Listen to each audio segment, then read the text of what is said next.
الناس حقوا زفردو جهنم سات كوردو بحال فرد خبيدي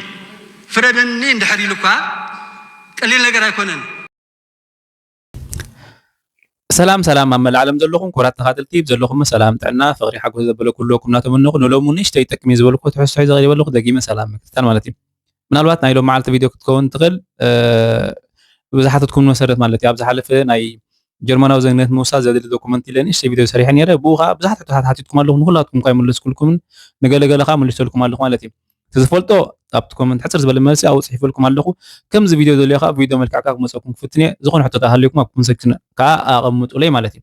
ኣነ ዝፈልጦ እንተኣ ኮይነ ክምልሰልኩም እየ ዘይፈልጦ እንተኣ ኮይነ ከዓ ሓቲተውን ከምፃልኩም ማለት እዩ ሓቢርና ንዕበ ሓቢርና ድማ ንመሃር ሓቢርና ድማ ንለወጥ ማለት ምክንያቱ ንስኻ ትፈልጦ ኣነ ዘይክፈልጦ ክእል እየ ንስኺ ትፈልጦ እውን ኣነ ዘይክፈልጦ ክእል እየ ኣነ ዝፈልጦ ከዓ ንስኺ ዘይትፈልጦ ክትክእል እዩ ስለዚ እቲ ንፈልጦ እውን ንእሽተይ ይጠቅም ኢልና ካብቲ ኮመንት ሴክሽን ተጠቒምና ፅቡቕ ነይሩ ማለት እዩ ናይ ሎም መዓልቲ ግን እታ ናይ ረንተን ፈርሽሎንግስ ኣመላልኣስ ከመይ እያ ትብል ብዛዕባ ንእሽተይ ኣመላልኣ ክንሕብር ኢና ማለት እዩ ቅድሚ ናብኣ ምውሳደይ ግን ብዛዕባ ረንተን ፈርሽሎንግ ንእሽተይ ክብል ማለት እዩ ምናልባት ከም ዝገፍሕ እዩ ብዛዕባ ብዙሕ ክትንተናይ ትኽእል ኢኻ ግን ንእሽተይ ፍልጦ ክህልወና ስለ ዘሎ ማለት እዩ ምክንያቱ ስለምንታይ ከምኡ ዝብል ዘለኹ ወላ እውን ኣብቲ ናይ ቡንደስታግ ወይ ኣብቲ ናይ ዝዛረብሉ ኣጀንዳታት ሓደ ከዓ እንታይ ብዛዕባ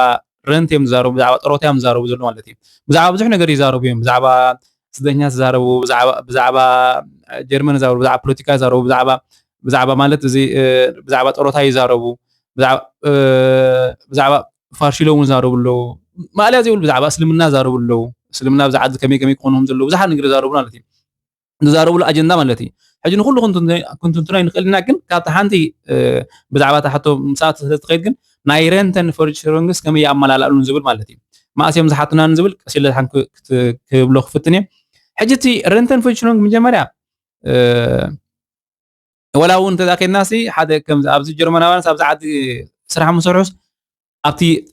ረንት ምስ ጥረታ ምስ ወፁ ማለት እዩ ጥሮታ ምስ ወፁሲ ኣብዚ ዓዲ ይቅመጡ እዮም እቲ ምክንያት እያ ተባሂሉ ምክንያቱ ረንተ ምስ ወፁ ኣብዚ ዓዲ እዚ ክምብሮም ዝኽእል ኩሉ ገንዘብ የብሎም ማለት እዩ ስለዝኾነ ከዓ ኣብቲ መንግስታ ከዓ ይዛረብሉ ማለት እዩ ንሕና ሃገርና ገዲፍና ሳይንወፅና ምስ ኣረግና ኣብዛ ሃገር ይዘና ኮኑ ንብል ስለምንታይ ናይ ረንተን ፈርሽሎንግሲ ካልእ ውሕስነት ዘለዎ ኣገባብ ዘይንጥቀም ስለዚ ረንተን ምስ ወፃና ውሕድ ገንዘብ ይመፀና ኣሎ ውሕድ ገንዘብ ትመፅኦም እንተኣ ኮይኑ ከዓ ኣብዚ ዓዲ ክንነብር ከዓ እኹል ኣይኮን ምክንያቱ ገዛ ክራይ ጥራሕ ክቡር እዩ ብዛ ዓዲ መንበሩ እውን ክቡር እዩ ስለዝኾነሲ ሃገሮም ገዲፎማ ኣብ ካልእ ኣብ ሕስር ዝበለ ቦታ እዮም ዝኸዱ እዞም ዓዲ ምስ ኣረጉ ማለት እዩ ዝበዝሕ እንተኣ ትርኢን እያ ማለት እዩ ስለዚ ነዚ ሜላ ንጥቀመሉ ይብሉ ኣለዉ ምናልባት ከም በዓል ናይዚ ዓዲ ምንስ ካንስለር ከም በዓል ሜርስ ሰብ ኢንቨስት ክገብር ኣለዎ እዮም ዝብሉ ንሶም ማለት ኢንቨስት ክብል እንከለኹ ኣብቲ ንኣብነት ትካል ከፊቱ ንሱ ዝረብሓሉ ክዓቢ ክልወጥ ኣለዎ ባህልቲ እዮም ንሶም ገሊኦም ከዓ እናሰርሐ እንከሎሲ ምስ ዓረገ ማለት ምስ ኣረገስ ክረብሓሉ ዝኽእል እኹል ክረኽበሉ ዝኽእል ገንዘብ ረንተን ፈርሽሎንግስ ንግበረሉ እዮም ዝብሉ ዘሎ ማለት እዩ ኣብ ክልተ ኣለዎ ዝኾነ መወዳእታ እውን ኣይገበሩሉ ማለት እዩ ሕጂ እቲ ረንተን ፈርሽሎንግ እንታይ እዩ ትርጉሙ እንታተልና ከም ናይ ጦሮታዊ ከዓ ናይ ውሕስነት ጦሮታ ማለት እዩ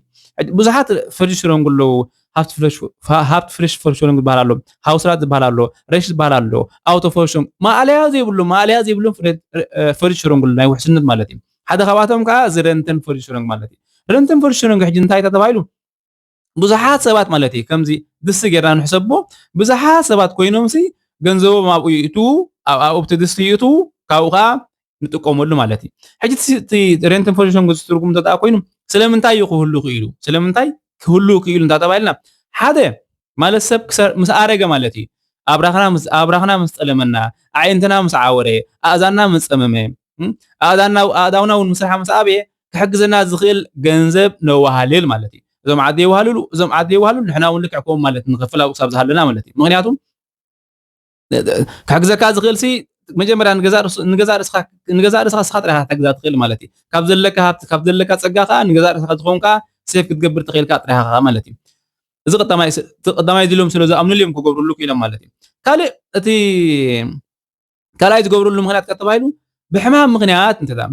ስኻ ክሰርሕ ዘይትኽእል ተኻንካ ብሕማም ምክንያት ንክሰርሕ ዘይክእል ተኣ ኮይነ ካብቲ ረንተን ፈርሽሎንግኻ ክመፀና ይኽእል ማለት እዩ ሳልሳይ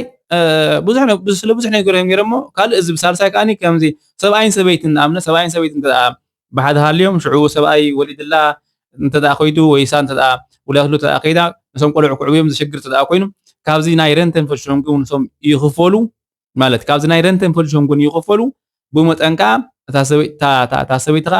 ወይ ካት ሰባይካ ሓገዝ ይረክብ ኢሎም ካብ ምባልዮም ነዚ ረንትን ፈርሽሮም ክገብሩ ኢሎም ማለት እዩ ስለ ብዙሕ ነገር ኣሎ ብዙሕ ትንታነ ክዋብ ክኸሊ ብሕፅር ዝበለ ነዚ ይመስል ማለት እዩ ሕጂ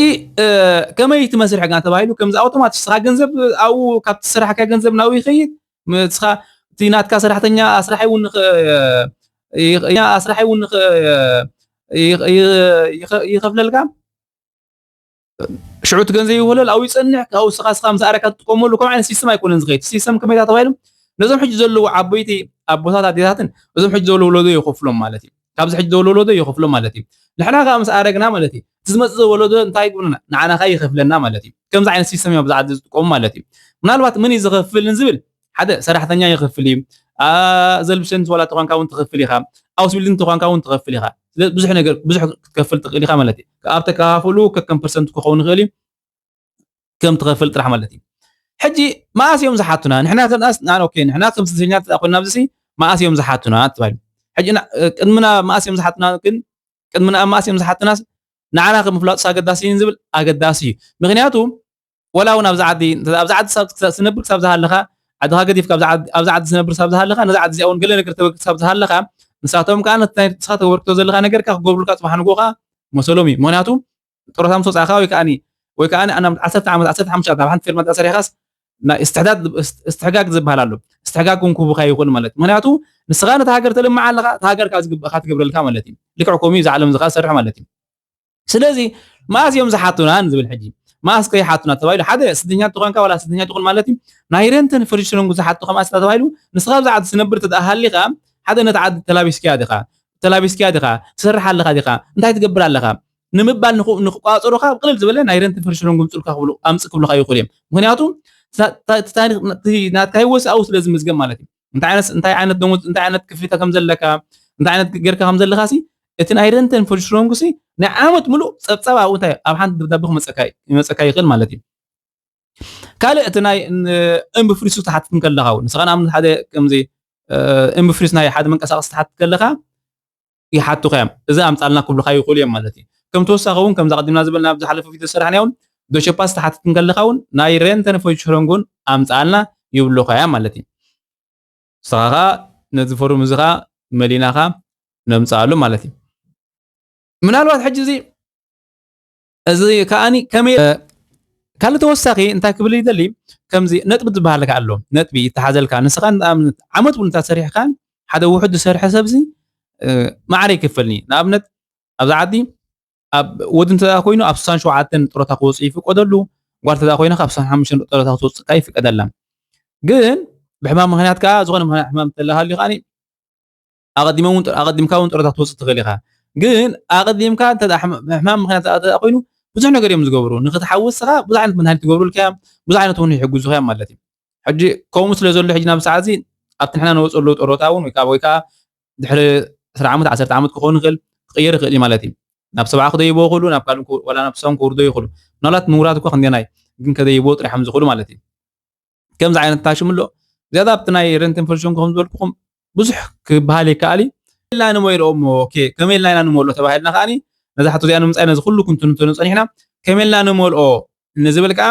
ሕጂ ከሪአኩም እየ ኣብዚኣ ቪድዮ እዚኣ ከዓ ተኸታተሉኒ ማለት እዩ ኣብዚ እንታይ ንገብር ኣብዚ ኣብ ጎግል ኣቲና ማለት እዩ ኣብ ጎግል ንኣቱ ኣብ ጎግል ምሳተና ረንትን ፍርሽሮም ወይ ከዓ ዶሽ ረንትን ፍርሽሮም ኢልና ንፅሕፍ ከምዚ ኣብ ላዕሊ ፅሒፍ ዘለኹ ማለት እዩ ከምዚ ምፅሓፍና ልክዕ ከምዚ ክምፀና ማለት እዩ ሽዑ ብዛ ቀዳሚ ዘላ ዶሽ ረንትን ፍርሽሮም ክትብላ ኣብኣ ንጥቕ ማለት እዩ ኣብዚ ምስ ደወቕና ሕጂ ልክዕ ከምዚ ክመፀና ማለት እዩ ሕጂ ከምዚ ምስ መፀና እንታይ ክንግብር ኣለና ኣብዚ ዙኸ በግሪፍ ኣይንጌበን ትብላ ኣብዚ ናይ ሰርች ባር ምልክት ዘለዎ ማለት እዩ ኣብዚ ምልክት ገይረላ ዘለኹ ከምዚ ክመፀና እዩ ሕጂ ከምዚ ምስ መፀና እንታይ ክንግብር ኣለና ብምሉእ ለማንሲ ረንትን ኣውስኩፍቲ ረንትን ኣንትራክ አንትራክ ገለ ዝብላ ኣሎ ንዓና ተለና ዘላ ግን ፌርላፍ ትብላ ሞ ተላ ኣባ ንጥዎ ሕጂ ብኣምዚኣ ምስ ጠወቕና እንታይ ክንገብር ኣለና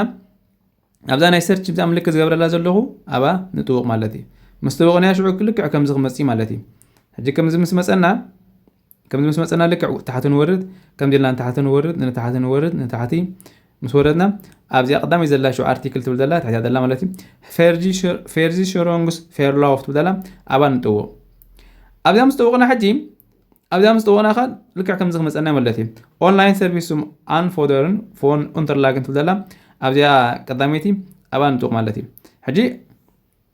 أبزي مستوقنا مالتي أبزي مستوقنا لك كم زخم مسألة مالتي كم زخم مسألة شو تورد تحت مالتي خمسة لام سؤالنا خام بيتا فالنسي تبدأ لخاني حجي بزي قداميتي فرشر أنجندي رنتن انترلاجن أن فودرن تبدأ لخا أبزي قداميتي تبدأ مالتي أبزي ملك زجبر لازم لكم أبان توق حجي أبز مستوقنا لك كم يكون مسي خمسة مسي مالتي أنت حتنورد أنت حتنورد أنت حتورد أبز مسورنا شعو أنت كن جبر لنا شعو أنت كن جبر لنا أبز مستوقنا مالتي أبزن فرج شرون قسموما تقول دلا أبز أتناتنا ناي تنمر قص مالتي نص هو كفسه قالوا يوهابي تقصرك من جنب أبز عدو تمسرنا يوهابنا نع أبزان أتوا لك كم دي عند قصر خلوا الله مالتي كم زعينت كوتري كنز جيم كوتر خون على مالتي أبزيا فورنا متبدلا تنات كاسم مالتي فاميل نامي أبزي خاني تي جيبورس نامة تبدلها إذا أوبتيمالي ما تدليخات توتالها تدليخات ممكن تفتليها شعو أنتراك أبسن تبلا أوش سلسة معالتك سام شو عدت معالتها كمس يخلي مالتي بالسرف أنا لو معلت زانيرا تحسو قيمتكم تكون كاتسفا يقبر أتوم تحقوا تنزلهم نامسكمكم شير ناقوركم زي فلت حواتنا خا أنا مالت نحجزهم كم زولكم أقدم زولكم أنا زي فلتوس ساعتكم تفوتوا كنترولهم ساعتكم تفوتوا خا أنا زي فلتوا قالت عوان تفوتوا لهم أبكم سكشن كان تدا بيركم ما خا تدا حجزكمنا حجز كنا أنا خا دسم بدنا يرو بسترفه سلام كيمزح حبز اللهم سلام تنا تمنو نلوم نقطة حكمي